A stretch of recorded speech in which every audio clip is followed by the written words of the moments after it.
Evangelho segundo São Lucas, capítulo 11. O capítulo 11, ele é recheado de muito ensino. E como eu me referi no capítulo 10, os ensinos nessa parte, nessa transição entre a Galiléia e Jerusalém, são carregados de intensidade e as palavras são duras quando Jesus se encontra com autoridades religiosas.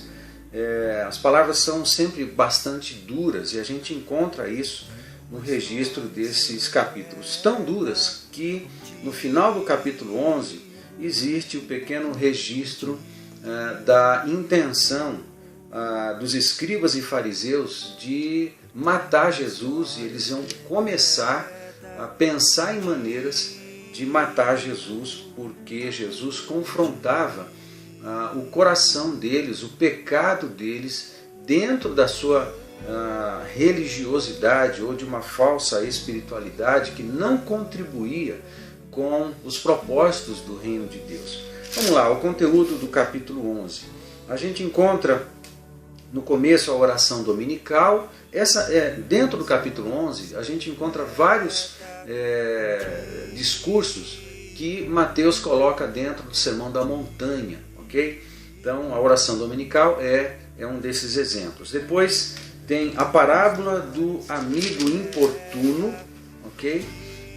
Depois, no verso 9 em diante, Jesus incita a orar, um pouco mais de ensino a respeito da oração.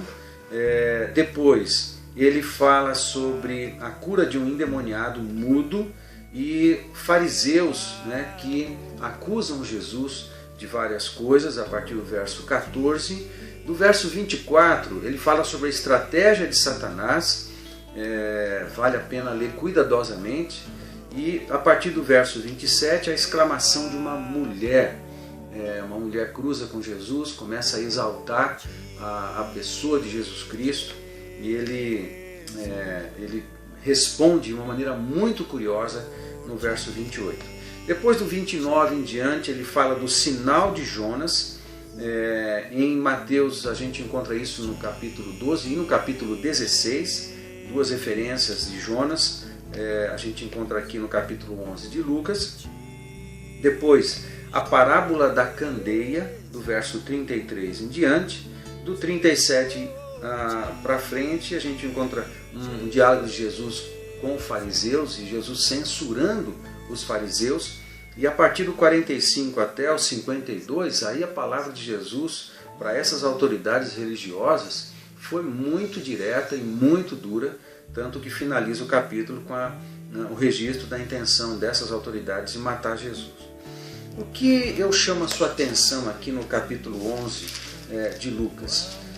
Demos uma ênfase no capítulo 10 a respeito de Jesus ter exultado depois de ver os seus discípulos serem usados como instrumento para a destruição das obras do pecado e a destruição das obras de Satanás. Jesus veio para destruir as obras do diabo. E no capítulo 11 a gente encontra uma série de ferramentas que nos ajudarão a cumprir a obra de Deus. Olha que interessante como Lucas organiza isso aqui. Ele fala de oração, ok? Oração tremendo. Ele, falando da oração, ele ensina a necessidade da perseverança na oração. Amados, orar não é só pedir e ter uma resposta sim ou não. A oração também constrói. A gente fica na presença de Deus quando tem entendimento de que aquilo que estamos pedindo está de acordo com a vontade de Deus. Então a gente fica na presença de Deus o tempo que for necessário, até que venha à existência aquilo que estamos pedindo e que está no mundo do Espírito, está no mundo do reino de Deus, e até vir para cá e se materializar entre nós. Ou seja, uma ferramenta poderosa, a oração, para nós, discípulos de Jesus, darmos andamento na missão de implantar o reino de Deus na terra.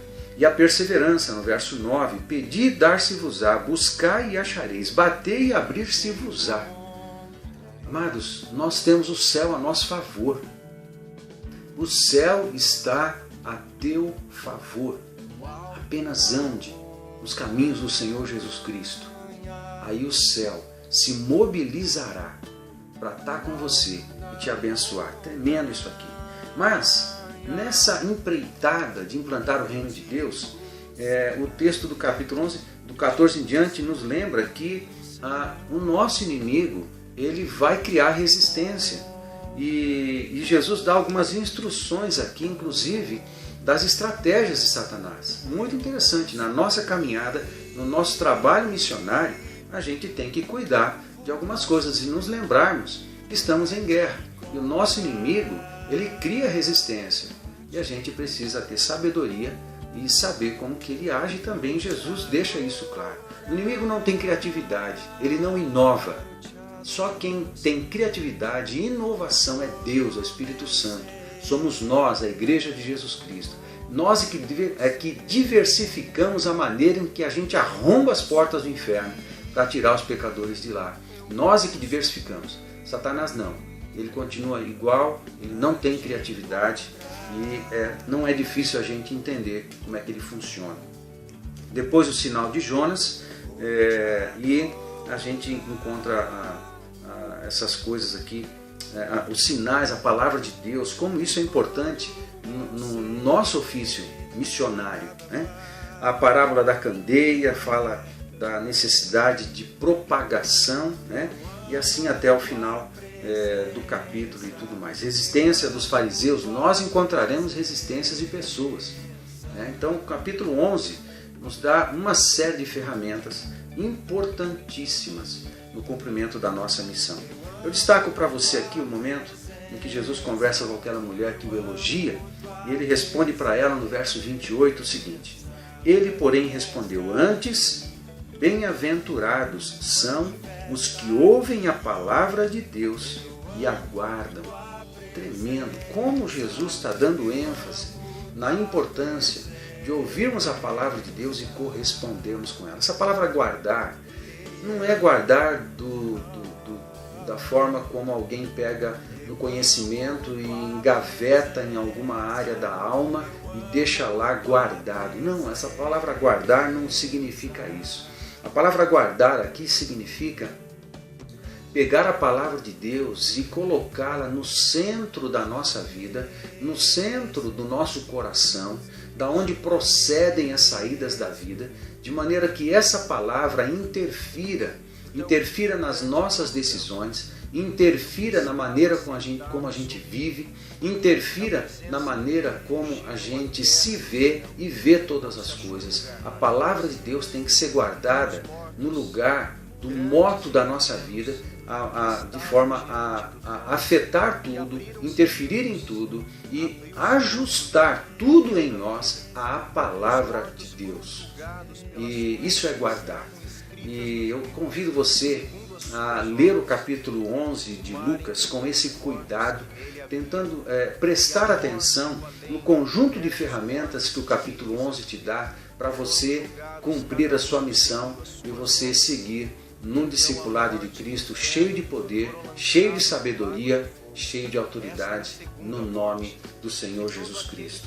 Guarde a palavra no teu coração, siga conhecendo cada vez mais a palavra de Deus, muito mais palavra, muito mais presença de Deus, muito mais fé e ação. Deus te abençoe. O mar já não existe. Vi também a cidade santa, a nova Jerusalém, que de Deus descia do céu, ataviada como uma noiva para o seu